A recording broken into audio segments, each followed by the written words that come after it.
Жер участогун сиз сатып алган болсоңуз, туугандар, сиздер эч качан утулбайсыздар. Жылдан жылга 100 000, 200 000дон сиздерге кириш алып келип турат. Мынакей. Азыр менин артымда турган жалпы аянтты 8 сотик болгон курук жер сатууга чыгып атат, туугандар.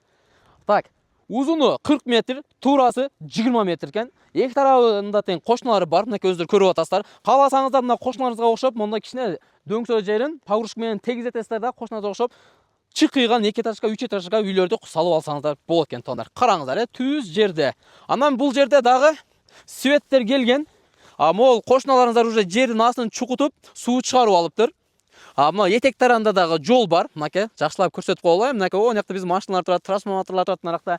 Анан мына дөңсөнүн үстүнөн дагы жол өтөт экен. Ошондой сиздердин үйүңүздөрдүн эки тарабынан тең эле жол өтөт экен. Туугандар, эми бул жерде дагы нелер бар десеңиздер, буюрса мына жакынкы күндөрдө Алланын каалоосу менен проектиси бар экен. Мына ушул жака мектеп салынат экен, бала бакчалар салынат экен. Анан мына больницаны дагы көрсөтүп койсоңуздар, мынакей, жакындан кылып мына больницаны көрүп атасыздар, бул карантин убагында салынган больница экен. Мынакей, көрдүңүздөр, Так, документ жагына келе болсок, документтери таптаза.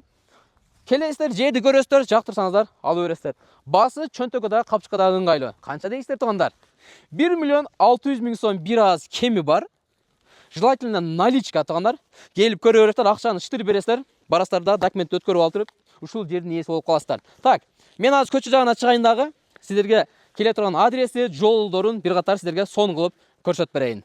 Биз турган жер Ош Алай жолунун өзүңүздөр билесиздер. Башбулактын центринде турабыз. Белегата соода борборун көрүп атасыздар. Бул жерде самса, эт, мындан бардыгы сатылат экен. Туугандар, өзүңүздөр билгендей бул жер милициякана, ал жагы эски айыл өкмөт. Мына ушул көчө менен эле түп-түз эле 800 метр кирген болсоңуздар, биздин сатылып аткан чекке киресиздер. Туугандар, эгерде ушул чек жаккан болсо, бирден лайк басыңыз, комментарий коюп пикириңизди жазыңыз дагы, эң башты каналга каталганды унутпаңыздар. Эгерде бизден сатылат аткан турак жай чегиңиздер болбосо, анда биз кызмат кылганга даярбыз.